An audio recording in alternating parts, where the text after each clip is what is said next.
Hello and welcome to another episode of Erongo Talk. I'm your host, Irene Marie van der Walt, and I'll be joining you from Gordonvang in Walvis Bay today. So fun fact about Gordonvang is one of the oldest houses in Walvis Bay that has since been refurbished and zhuzhed up a little to become a restaurant that serves some of the most delicious goodies. So in today's interview, we will be chatting with Kim Matheus, who does Couture by Kim, and she's going to shed some light on a training workshop which she has recently started for aspiring designers. So stay tuned because I'll be right back with your news.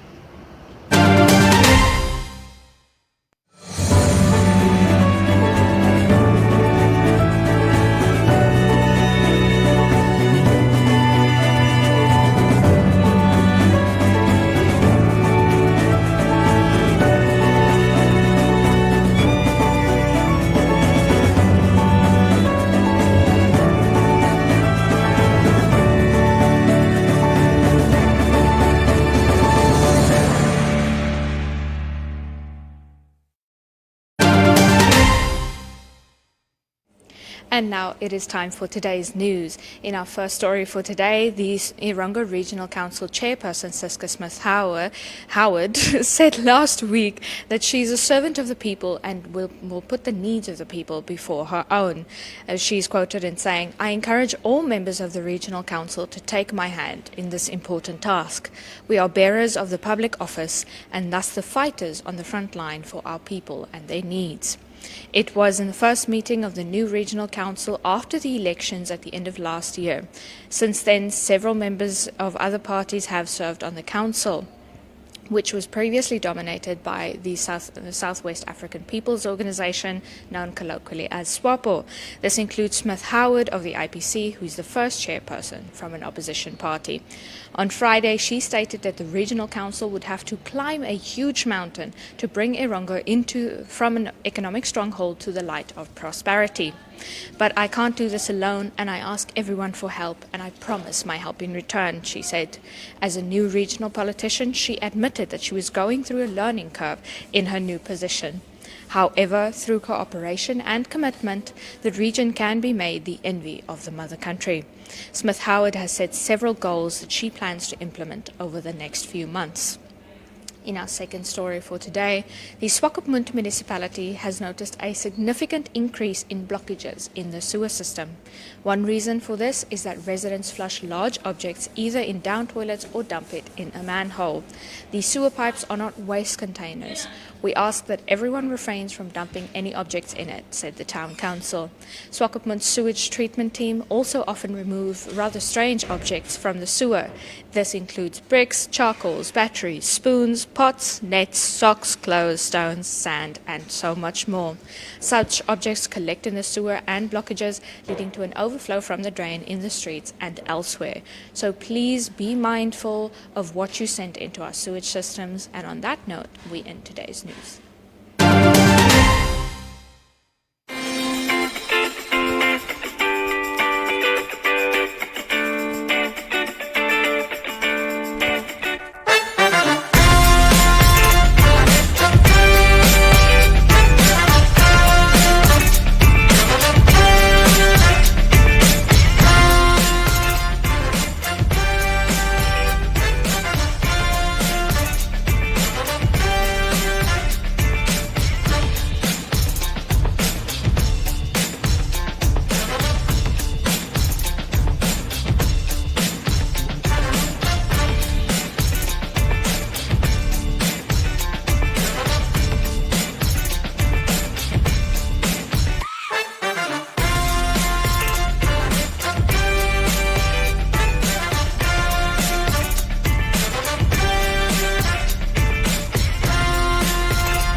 I'm joined here by Kim Mathews, who is an entrepreneur, fashion designer, and how are you doing?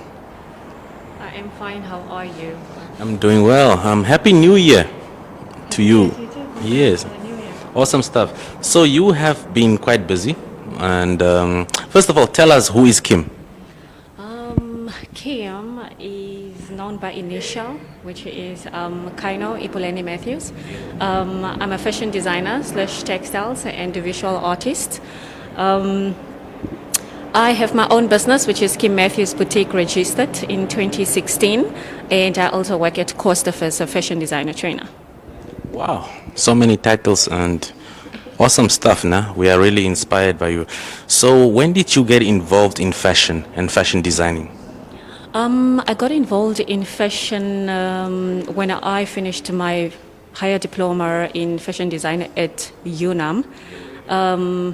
As I said, I registered my business in 2016. That's only after I got so much experience and practical onto fashion designing. Until now, I am working as a fashion designer under my own business.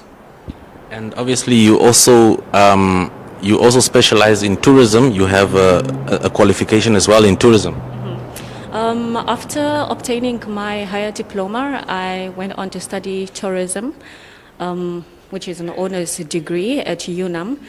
People ask me, how does fashion and tourism get together, or how do you combine it? What I tell them is that tourism means art. So you will find art in any type of way in tourism. So obviously, the landscapes, the beauty, the nature, and all that. And you've also come up with a few clothing lines. Can you tell us more about the clothing lines that you have come up with in recent times? The first collection that I came out with was a lingerie, which was called I Am a Woman. That was just for women to embrace themselves, and it didn't stereotype any type of woman, which included every woman to feel confident. And then I came out with a second collection, which is Safari by CBK. Safari by CBK is still running, and hopefully every 2 years we then want to change or add designs into the collection. Safari was inspired and is inspired by me studying fashion design and tourism and combining it to tell people how tourism and fashion worked together. Yeah. Tell us more about the clothes that you obviously portray in Safari. What kind of clothes is it? Is it traditional? And what is it? Shoes? What kind of material do you use and so on? Okay, with the Safari, what we have worked on is mostly looking at the textiles, which we use the authentic ethnic traditional material for our Wamba people, which we worked on it, putting the whole textiles technique into it and changed the color and the feel. It represents our Wamba people, but in a modern way that it's able to be worn by any type of racial, I should say.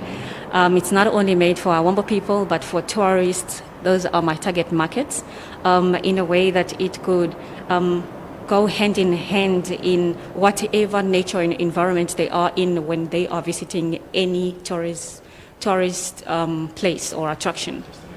Yeah. So basically the Ondelela and so on. Yes. All right. And yes, and moving forward, you have started obviously with a training workshop recently. Tell us more about that. What is it called and what does it entail? The private lessons, which is the Kim Mathews Boutique CC Basic Fashion Training, was mostly invented because of the COVID-19. Many people have lost their jobs and some don't have any techniques that they can use to make extra money or money for them for life maintenance. Those private lessons can be taken by anybody. It's private. It only takes hours for anybody to be taught in a type of way where both me and the client will have to work on their schedule that can suit the time. Either people who are still working or people who have machines they can't use, or people who want their kids to start fashion but they don't have any skills onto knowing fashion basics. So basically, it is actually something that will be mostly just be working in weekends until I see how it goes, and then from there maybe we can go on to different destinations, like to Rundu and Ludret, where I get to find a lot of people who would want this training. It seems like you're plowing into the fashion industry. When talking about the fashion industry, how do you portray the fashion industry here in Namibia? The fashion industry here, I am quite proud of it from my view of us all the fashion designers in the industry. It's quite challenging when it comes to clients and customers. This is going into the point of finance and costing and pricing. But other than that, Namibia is doing quite very well with fashion industry, and we have more people who want to know the basic skills for fashion. And soon Namibia will be up there where people will really take serious clothing industry, because right now it's quite difficult, where we also have a challenge of the ministry not funding visual artists, which is quite really challenging, because there are people out there who would rather go for skills than academic. But we keep fighting until we get to the point and to the level where Namibia is really free and has a freedom of clothing. And free to wear what is really ours. And the fashion council is also helping there as well. Yeah. What is your message to everyone out there for 2021? It has been a tough 2020. What is your message for all our viewers out there for 2021? My message will be the message that I myself I'm practicing, that we should just keep moving and keep doing and appreciating what you have at the moment, because we don't know what's going to happen at the later stage.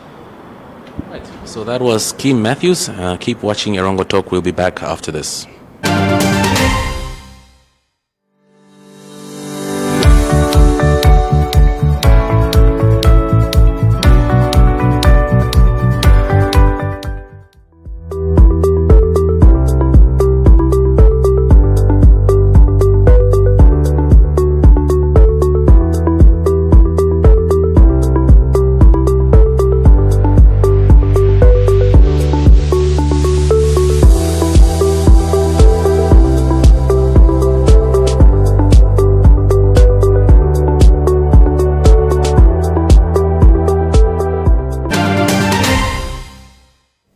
And now it is time for your weather and tides here in Walvis Bay and in the rest of the major towns in the Erongo region.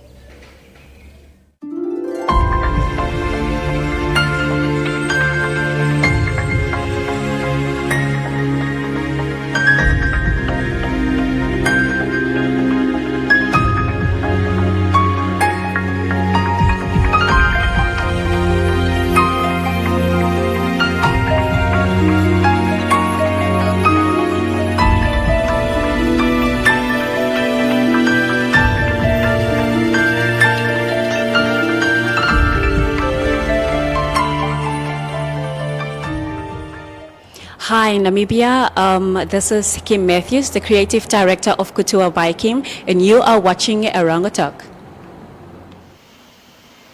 Morning, everyone. I'm Olivia Anthea Christians. I'm a radio presenter, MC, and sales manager at Radio West Coast FM, Swakopmund. Today, I'm going to tell you why you need to market, why you need to do marketing, okay? So, you need to make sure that you use the right mediums to get your name out there, whether you offer services, products, even if it is yourself that you're trying to market. You need to make money. That's why you need to market. So make sure that you strategically choose the right mediums that will work for you to market what you have to offer. Okay? Then of course also you need to engage with your clients, with your customers. Make sure that they know who you are, what you have to offer, where to find you, and then of course also keep contact with them. Make sure that they don't forget who you are. So repetitive marketing is very, very important. Do not forget that. And of course also, you need to spend money to make money. That's the way of the world. So make sure that you invest in yourself. All of that being said, start marketing today. Alright? That is of course all from my side. Be good and kind to yourself and to others. You're watching Erongo 24/7. Toodles!